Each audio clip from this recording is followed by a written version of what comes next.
بسم اللہ والصلاة والسلام علی رسول اللہ اما بعد صفحہ نمبر ہے 236، آیت نمبر ہے 26 اور 27۔ اعوذ باللہ من الشیطان الرجیم، بسم اللہ الرحمن الرحیم۔ وَهُمْ يَنْهَوْنَ عَنْهُ وَيَنْأَوْنَ عَنْهُ وَإِنْ يُهْلِكُونَ إِلَّا أَنفُسَهُمْ وَمَا يَشْعُرُونَ وَلَوْ تَرَى إِذْ وُقِفُوا عَلَى النَّارِ فَقَالُوا يَا لَيْتَنَا نُرَدُّ وَلَا نُكَذِّبَ بِآيَاتِ رَبِّنَا وَنَكُونَ مِنَ الْمُؤْمِنِينَ۔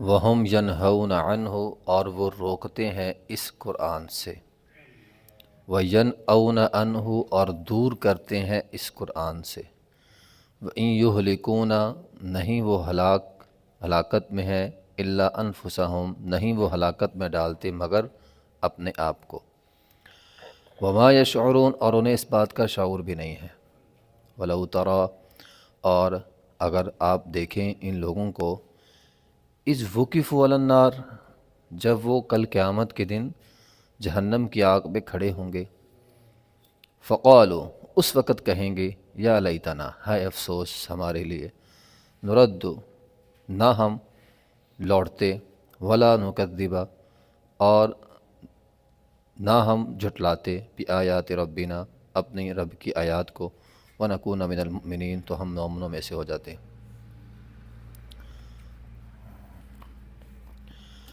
وَهُمْ يَنْأَوْنَ عَنْهُ وَيَنْأَوْنَ عَنْهُ، بات ہو رہی تھی مشرکین مکہ کی، جو ان کے بڑے بڑے سردار تھے، وہ تو خود نبی علیہ الصلاۃ والسلام کے پاس جاتے تھے اور چھپ چھپ کر قرآن سنتے تھے۔ ہم نے یہ بات پیچھے پڑھی، اور اس کے بعد یہ بھی پڑھا کہ قرآن سن کر قرآن پر طعن کرتے تھے، یعنی قرآن نصیحت حاصل کرنے کے لیے یا سمجھنے کے لیے نہیں سنتے تھے، بلکہ قرآن سنتے تھے قرآن میں نقص نکالنے کے لیے، خود سناتے اور پھر لوگوں کو روکتے، اور تم نے نہیں جانا۔ وَهُمْ يَنْهَوْنَ عَنْهُ، ینہون روکنا، قرآن نہیں سننا۔ نمبر 2، وَيَنْأَوْنَ عَنْهُ، اس سے دور ہو جاؤ۔ چلو یہ تو ان کی باتیں ہیں، آج اپنے معاشرے پہ غور کریں، بہت سارے لوگ ہیں، فلاں مسجد میں نہیں جانا، فلاں مولوی نہیں سننا، فلاں کام دین کا نہیں کرنا۔ آج اس معاشرے میں دین سے روکنے والے لوگ موجود ہیں، دین سے روکنے والے، مساجد سے روکنے والے لوگ اس معاشرے میں موجود ہیں، مسلمانوں کے معاشرے میں موجود ہیں۔ اور قرآن کیا کہتا ہے؟ وَمَنْ أَظْلَمُ مِمَّنْ مَنَعَ مَسَاجِدَ اللَّهِ أَنْ يُذْكَرَ فِيهَا اسْمُهُ، اس سے بڑا ظالم کون ہے جو لوگوں کو مسجد میں آنے سے روکتا ہے، اور فلاں مسجد میں نہیں جانا، فلاں جگہ نہیں جانا۔ تو بہرحال اہل شر کا کام ہوتا ہے شر پھیلانا، اسی وجہ سے تو نبی علیہ الصلوۃ والسلام نے بری مجلس سے منع کیا۔ دو چار دوست بیٹھے ہوتے ہیں، اذان آ جاتی ہے، ایک بندے کا دل کرتا ہے میں نماز پڑھنے جاؤں، اور چل چھڑ بارہ ہمیں یہ کام ہے، یہ کام کر لیں پھر جائیں گے۔ یعنی ایک ان میں سے مسجد میں آنا چاہتا ہے، دوسرا روک رہا ہے، ہمیں یہ ضروری کام ہے، یہ کر کے پھر جائیں گے۔ پھر جاتے کون ہے؟ کوئی بھی نہیں جاتا، ٹائم ختم ہو گیا بس۔ تو یہ آج کے اس مسلمانوں کے زمانے میں ہو رہا ہے۔ تو فرمایا بری مجلس سے بچ جاؤ، کیونکہ بری مجلسیں تمہیں دین کے کام کرنے کی، عبادت کرنے سے روکیں گی۔ وہ مجلس، وہ ماحول ہی ایسا بنا ہوتا ہے بندے کا، پھر دل بعد میں کرتا ہی نہیں، ٹھیک ہے۔ تو یہ منع ہے، وَهُمْ يَنْأَوْنَ عَنْهُ وَيَنْأَوْنَ عَنْهُ، ٹھیک ہے۔ مشرکین مکہ ایک تو یہ کہتے تھے قرآن نہیں سننا، وَقَالَ الَّذِينَ كَفَرُوا لَا تَسْمَعُوا لِهَذَا الْقُرْآنِ وَالْغَوْا فِيهِ، اور اگر تمہیں کوئی قرآن سنائے تم نے شور کر دینا ہے۔ پہلی بات ہے رکنا ہے، دور ہو جانا ہے، اور اگر قرآن کی آواز آئے شور کرنا ہے۔ کل بھی اس بات پہ تھوڑی سی بات ہوئی تھی. قرآن جب پڑھا جا رہا ہو اس وقت اس کو خاموشی سے سننا لازمی ہے. یہ بات ہمیں سمجھنی چاہیے. وہ جو قرآن کہتا ہے وَإِذَا قُرِئَ الْقُرْآنُ فَاسْتَمِعُوا لَهُ وَأَنصِتُوا، لوگ تو اس کو سورہ فاتحہ پر لے جاتے ہیں کہ فاتحہ جب پڑھی جا رہی ہے امام کے پیچھے تو نہیں پڑھنی، خاموش ہونا ہے. یہ اصل میں اس مقام کی آیت نہیں ہے، یہ آیت ہے عام. جب بھی قرآن پڑھا جا رہا ہے خاموشی سے سنو. لوگوں نے اس کو اٹھا کے صرف فاتحہ تک محدود کر دیا. آپ دیکھیں ہمارے جلسے جلوس ہوتے ہیں، مذہبی میں بھی سیاسی میں بھی قرآن پڑھا جا رہا ہے، شور و گل، ہر بندہ اپنا اپنا شور کر رہا ہے. وہ تلاوت قرآن بس آپ اس کو کیا سمجھ لیں، جس طرح ہمارے یہاں ایک لفظ بولتے ہیں مذہبی ٹچ، وہ قرآن کی تلاوت ایک ہوتی ہے، بس سننے والا کوئی بھی نہیں. تلاوت قرآن ہو رہی ہے، سن کوئی نہیں رہا. جبکہ قرآن کا ادب یہ ہے وَأَنصِتُوا، اس کو خاموشی سے سنو. وَالْغَوْا، جو شور کریں گے وہ کون ہوں گے؟ وہ تو مشرکین مکہ کرتے تھے، کافر کرتے تھے. ایک مسلمان کے شایان شان نہیں ہے کہ تلاوت قرآن ہو رہی ہو اور وہ شور کر رہا ہو. اگر آپ نے کوئی ضروری بات کرنی ہے پھر اس کو بند کر دیں. تلاوت بھی چل رہی ہے، اپنے کام کاج بھی جا رہی ہیں، تو یہ غلط ہے. قرآن کو، قرآن پڑھنے، قرآن سننے، ثواب حاصل کرنے اور سمجھنے کے علاوہ قرآن پڑھنا، یہ گویا قرآن کی ہی گستاخی ہے. آپ نے ایسے بس قرآن لگایا تاکہ پتہ چلے یہ قرآن سن رہا ہے، دکان پہ قرآن لگائے. بعض لوگ مجلسوں میں، محفلوں میں، بڑی بڑی جگہ پہ قرآن اس لیے پڑھتے ہیں تاکہ پتہ چلے، میں اس کو مذہبی رنگ دینے کے لیے، اپنے اس ماحول کو مذہبی رنگ دینے کے لیے قرآن پڑھتے ہیں تھوڑا سا. تو یہ غلط ہے. قرآن عبادت ہے، کوئی مذاق نہیں ہے، کوئی شغل نہیں ہے. یہ ایک عبادت ہے، اور عبادت کے اندر اخلاص کا ہونا ضروری ہے اور ثواب کی نیت سے پڑھنا ضروری ہے. وَمَنْ أَرَادَ الْآخِرَةَ وَسَعَى لَهَا سَعْيَهَا، اگر آپ قرآن ان نیت کے علاوہ پڑھتے ہیں تو پھر یہ گویا ایک گناہ کا کام ہو جائے گا. آپ کے قرآن پڑھنے میں اخلاص نہیں ہے، کسی بھی عبادت میں اخلاص نہ ہو تو وہ ریاکاری ہے، دکھلاوا ہے، وہ گناہ ہے. تو وہ یہ کام کرتے تھے. ایک تو قرآن سے روکتے تھے، رک جاؤ، دور ہو جاؤ. چلو آج ہم دور کس سے کرتے ہیں؟ سمجھنے سے، اور اس کو سمجھنا نہیں.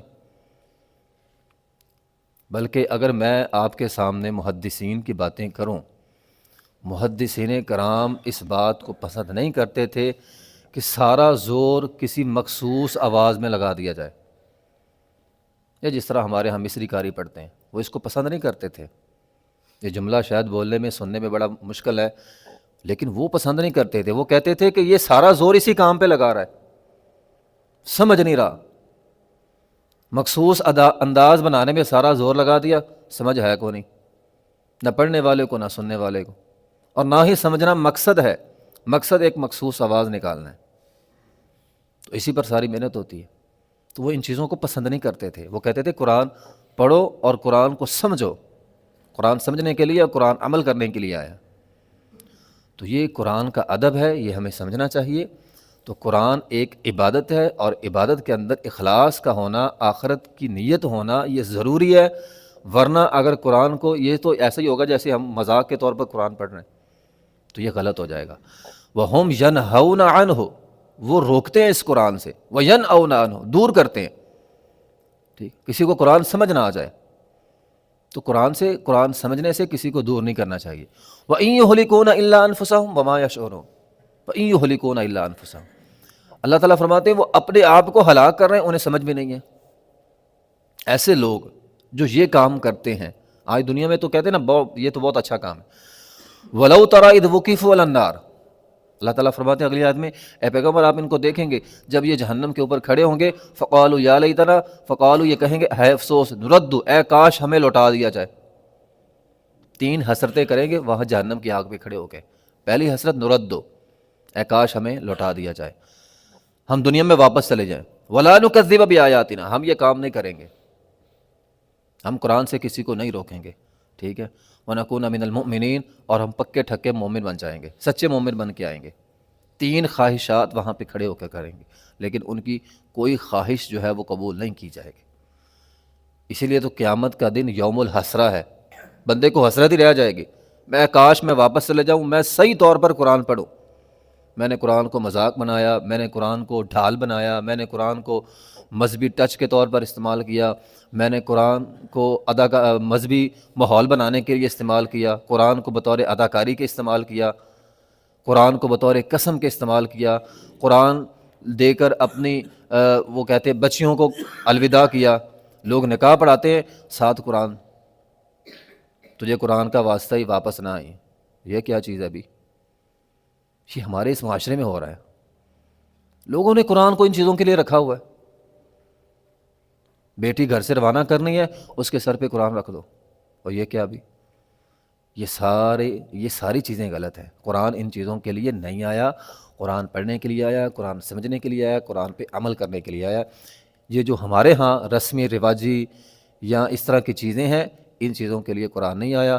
یہ کام کرنے والے کل قیامت کے دن جہنم کی آگ کے اوپر کھڑے ہو کر حسرت کریں گے، کاش ہم یہ کام نہ کرتے۔ نبی علیہ الصلوۃ والسلام نے فرمایا قرآن کی وجہ سے لوگوں کو عزت ملے گی، قرآن کی وجہ سے لوگ جہنم میں جائیں گے۔ جنہوں نے قرآن کو صحیح معنوں میں سمجھ لیا، اوڑھنا بچھونا بنا لیا، وہ عزت مل جائے گی۔ جنہوں نے قرآن کو ان دیگر چیزوں کے لیے استعمال کیا، یقیناً وہ قرآن کو غلط استعمال کرنے کے جرم میں جہنم کا ایندھن بنیں گے۔